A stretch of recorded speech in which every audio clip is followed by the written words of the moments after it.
Hi everybody, I'm hanging out with my old friend here, Sugar Bear.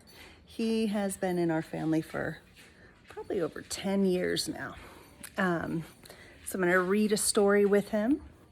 Story I'm going to read tonight is Strega Nona. It's an old tale retold and illustrated by Tomie de la Paola. He did just pass away recently, this week actually. And this is one of my favorite stories as a kid, probably because of the pasta. I love pasta. So I'm going to go ahead and start reading. In a town in Calabria a long time ago, there lived an old lady everyone called Strega Nona, which meant Grandma Witch. Although all the people in town talked about her in whispers, they all went to see her if they had troubles. Even the priest and the sisters of the convent went, because Strega Nona did have a magic touch. She had a magic touch? I wonder what that was. Let's see. She could cure a headache with oil and water and a hairpin. She made special potions for girls who wanted husbands, and she was very good at getting rid of warts. But Strega Nona was getting old. She needed someone to help her keep her little house and garden, so she put up a sign in the town square. So she needed help and put up a sign in a town square. What do you think that sign might have said? Let's go on. And Big Anthony, who didn't pay attention, went to see her. "Anthony," said Strega Nona, "you must sweep the house and wash the dishes. You must weed the garden and pick the vegetables. You must feed the goat and milk her, and you must fetch the water. For this, I will give you 3 coins and a place to sleep and food to eat." "Oh, grazie," said Big Anthony.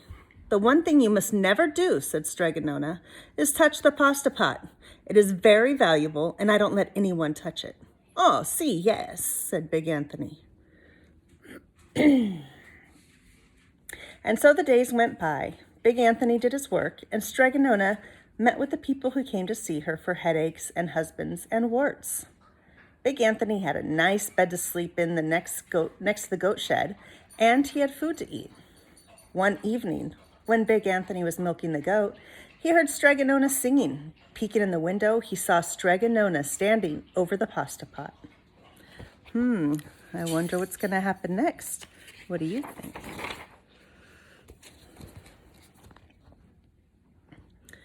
She sang, "Bubble, bubble, pasta pot, boil me some pasta nice and hot.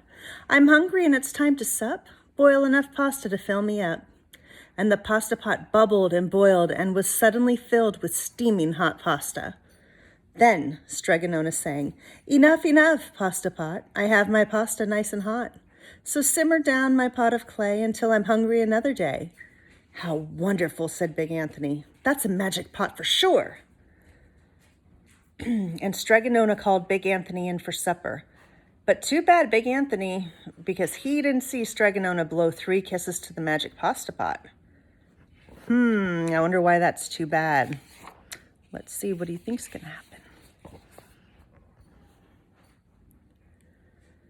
And this is what happened.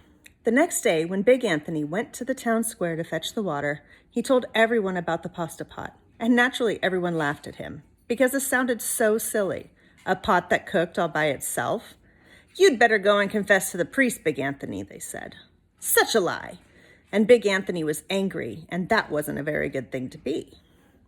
"I'll show them," he said to himself. "Someday I will get the pasta pot and make it cook, and then they'll be sorry." The day came sooner than even Big Anthony would have thought. Because 2 days later, Strega Nona said to Big Anthony, "Anthony, I must go over the mountain to the next town to see my friend, Strega Amelia. Sweep the house and weed the garden. Feed the goat and milk her for your lunch. There are some bread and cheese in the cupboard. And remember, don't touch the pasta pot." "Oh, yes, yes, Strega Nona," said Big Anthony. But inside he was thinking, my chance has come. She told him specifically not to touch the pot. What do you think he's going to do? Let's find out. As soon as Strega Nona was out of sight, Big Anthony went inside, pulled the pasta pot off the shelf, and put it on the floor. Now let's see if I can remember the words, said Big Anthony. And Big Anthony sang, bubble, bubble, pasta pot. Boil me some pasta nice and hot. I'm hungry and it's time to sup. Boil enough pasta to fill me up. And sure enough, the pot bubbled and boiled and began to fill up with pasta. Aha! Said Big Anthony, and he ran to the town square, jumped on the fountain, and shouted, everyone get forks and plates and platters and bowls, pasta for all at Strega Nona's house. Big Anthony has made the pasta pot work. Of course, everyone laughed, but ran home to get forks and plates and platters and bowls. And sure enough, when they got to Strega Nona's, the pasta pot was so full, it was beginning to overflow. Wonder what's going to happen next. What do you think? Big Anthony was a hero. He scooped out pasta and filled the plates and platters and bowls. There was more than enough for all the townspeople, including the priest and the sisters from the convent. And some people came back for 2 and 3 helpings, but the pot was never empty. That's a pretty cool pasta pot. Especially if you have butter and cheese, just saying. When they all had their fill, Big Anthony sang, enough, enough, pasta pot. I have my pasta nice and hot. So simmer down my pot of clay until I'm hungry another day. But alas, he did not blow the 3 kisses. Remember, he didn't see that. He went outside, and to the applause of the crowd, Big Anthony took a bow. He was so busy listening to the compliments from everyone that he didn't notice the pasta pot was still bubbling and boiling until his sister from the convent said, oh, Big Anthony, look! And pasta was pouring out of the pot all over the floor of Strega Nona's house and was coming out the door. Should have listened to Strega Nona, don't you think? Let's see. Big Anthony rushed in and shouted the magic words again, but the pot kept bubbling. He took the pot off the floor, but pasta kept on pouring from it. Big Anthony grabbed a cover and put it on the pot and sat on it. But then the pasta raised the cover, Big Anthony as well, and spilled on the floor of Strega Nona's house. Uh-oh.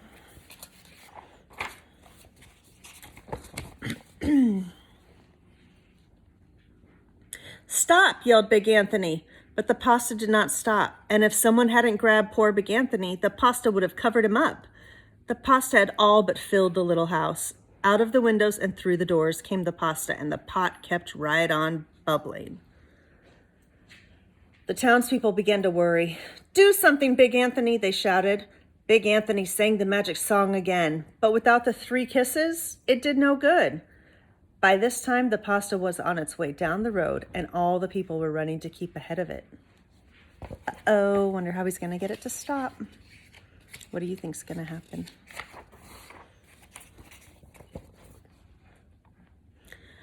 We must protect our town from the pasta, shouted the mayor. Get mattresses, tables, doors, anything to make a barricade. But even that didn't work. The pot kept bubbling and the pasta kept coming. Uh-oh.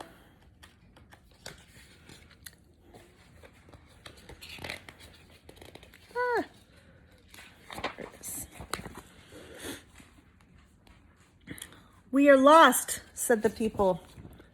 Sorry, dropping the book. We are lost, said the people, and the priests and the sisters of the covenant began praying. The pasta will cover our town, they cried. And certainly would have, had Strega Nona not come down the road home from her visit. She didn't have to look twice to know what happened. How do you think she's going to react? She sang the magic song and blew 3 kisses, and with a sputter, the pot stopped boiling and the pasta came to a halt. Oh, grazie, thank you, Strega Nona, the people cried. But then they turned on poor Anthony. String him up, the men of the town shouted. They were pretty upset. Now wait, said Strega Nona. The punishment must fit the crime. And she took a fork from the lady standing nearby and held it out to Big Anthony. All right, Anthony, you wanted pasta from my magic pot, Strega Nona said, and I want to sleep in my little bed tonight. So start eating. Oh my goodness, that is so much pasta to eat. I don't even think I could do that. And he did. Poor big Anthony.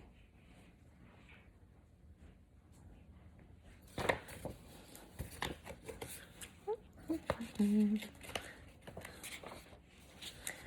in this picture in the end, he looks very, very full, but she's sleeping in her bed. So maybe the lesson in this was when somebody tells you not to touch something, maybe you shouldn't. Maybe they're not telling you just to be mean. Maybe they're telling you for your own good. So if you like the story, I'm sure you could find it at your local library. You could find it online. Order it on Amazon. I'm sure you could do something like that, or order it online. Wonderful book by Tomie to Paola. And yeah, so just a little something to do during these quarantine times with my bear here. Oh, and I forgot to mention, I did get a bruise on my eye. I was playing outside on the trampoline with my kids, and we bumped heads. So I got a little mark right there. My kid's okay though, so that's what's important. I hope you all have a wonderful night and enjoyed the book. Have a great time. Bye-bye.